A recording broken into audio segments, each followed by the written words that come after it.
We're reacting today to a CNN panel about how Trump is handling Israel and Russia. As Democrats deal with political violence here at home, the world is right now testing Donald Trump.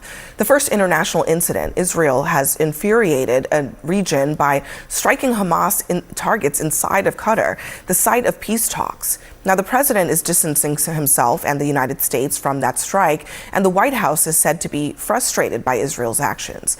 Second, Russia, flying drones into Poland, forcing NATO jets to scramble and to shoot them down. Now, NATO says that it's the first time that forces confronted a threat in their airspace, raising fears of the Ukraine war expanding. But despite the serious moment of all of this, the president is shrugging it off. What's your reaction to Russian drone incursion into Poland? Could have been a mistake. But regardless, I'm not happy about anything having to do with that whole situation. Now, President Trump says it could have been a mistake.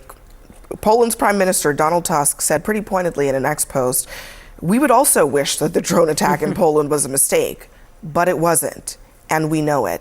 And as with a lot of things with Putin, Trump is displeased. He's unhappy, but... Here's some background context to the situation. Russia right now is in conflict with Poland. Russia's drones flew over into Poland's airspace, and Polish and NATO forces shot down the drones. The drones didn't attack anything, but they were shot down. There was some debris that fell onto the buildings once they were shot down. Poland and NATO has claimed, hey, Russia is doing a deliberate aggressive move against Poland, which is a NATO country, which could trigger a war with Article 5 of the NATO treaty. And Russia is claiming that it was a malfunction of the drones. It was a mistake. They didn't mean to send the drones over. They asked President Trump, and he said, well, I don't know. Putin said it was a mistake. We'll see kind of what happens. He didn't make a definite move on it. What comes next? What are the consequences? So it wasn't a mistake. It was a test. And I think Trump actually passed, if it's Putin that is testing it, which is the lack of interest in what was happening.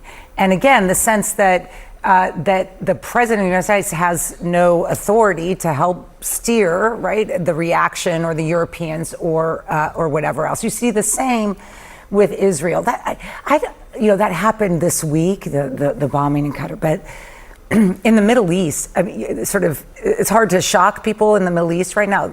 That was shocking, right? You're doing negotiations for a peace deal in Israel and Gaza. And in the middle of it, you basically bomb, this is Israel, the headquarters. And so, I mean... Here's the background on that one. So you have Israel fighting Hamas inside the Gaza Strip. Qatar is an outside country. It's being used as a negotiation table. So there's supposed to be no attacks in Qatar. They've welcomed Hamas leaders. They've welcomed Israel leaders. They've welcomed United States leaders to meet there to make negotiations for a potential ceasefire and hopefully an end peace deal. And so Qatar has the staging ground for negotiation. And inside Qatar, the Hamas leaders were staying there, and Israel struck inside the capital of Qatar, struck at the Hamas leaders. So it's been a big deal. Donald Trump has emotions, not strategy. He said "I" 4 times in your 27-second clip. He never says the United States. And therefore, when the "I" is disinterested or can't seem to control it or whatever, he reverts into, well, I'm not going to pay attention. You don't hear the president talk about the United States' strategic interest in a way that would then guide us into the future. And on that Israeli attack, I mean, there was a moment this week where I was like, okay, we need to see if this is just sort of plausible deniability. But the reporting seems to indicate they truly were not given a heads up about this, and that Israel did something that kind of put the United States in a corner with a key strategic ally in the region. And Trump was caught on the back foot. And it's not clear to me what, if any, consequences there are for that, for Israel. I'm a little skeptical that they were calling about. This is one of our greatest allies. Trump and Bibi are completely aligned. And I think it's been very clear. I only say that because, I mean, look, I was skeptical too, to be honest, right? Yeah. But the reporting is, inside the White House, there was anger, scrambling. Trump sent his top envoy to call Qatar as the bombs were dropping.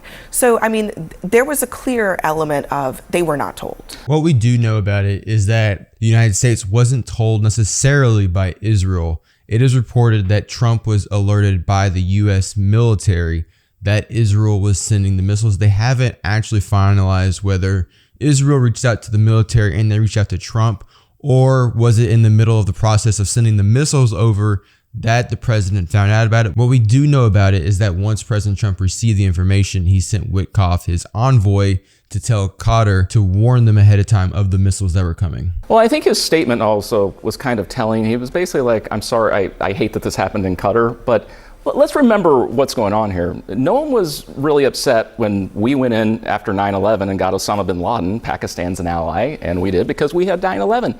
10/7 is their 9/11. They are going after, and let's also remember who we're talking about here. These aren't diplomats that they're going after. This is Hamas. They are terrorists and they have hostages. And so I think, yes, for public-facing purposes, the administration is like, yeah, we're not too happy about it. But if you look at the president's statement, we're not upset that they're going out there to kill Hamas terrorists. Trump did say that he wanted Hamas leaders taken out, but he did not want it in Qatar any more attacks. So while it's understandable to say, hey, we did want Hamas leaders taken out, I don't think it was the ideal plan for the United States for Qatar to be bombed. But let's take Qatar out of it for a second. This is a president who has a clear pattern of kowtowing and bending to leaders of other countries. You have a president who literally rolled out the red carpet for someone who's called the United States a global parasite.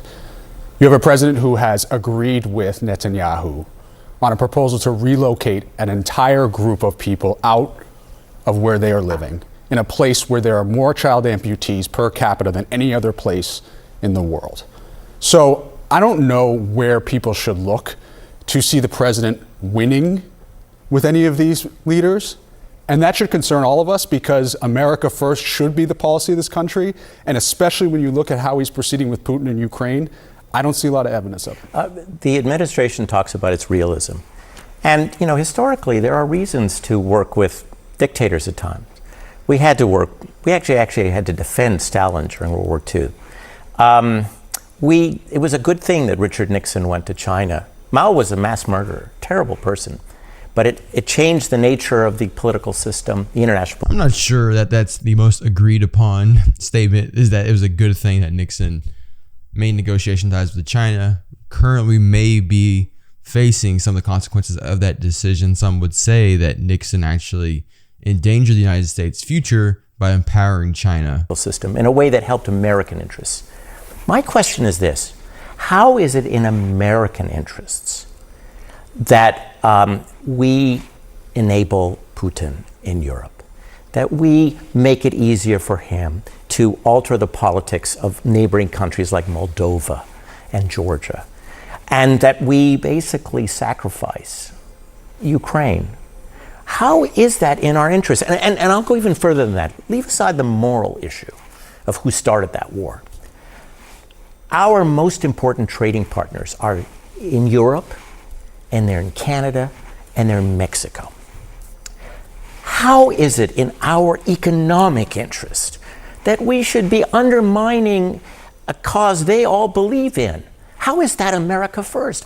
If the president could explain how this will lead to a stronger America, I'm not sure I'd agree with him, but I want to hear it. It's a lot of strong opinions here. So you have one side saying, hey, President Trump is doing what he needs to do. He's helped serving our allies' interests, Netanyahu, which ends up serving the U.S. interests by keeping a strong force in the Middle East. And he's helping stop the war in Ukraine. The other side is saying, hey, no, he's actually endangering the future of the United States, endangering our important relationships with European countries by working with Putin and not stopping the war inside of Israel. What do you think? Do you think that President Trump has been too loose with these countries, with Putin, with Netanyahu, or do you think he's doing exactly what he needs to do? Put your opinion in the comments. Don't forget to like, subscribe, share with a friend. I'll see you next time.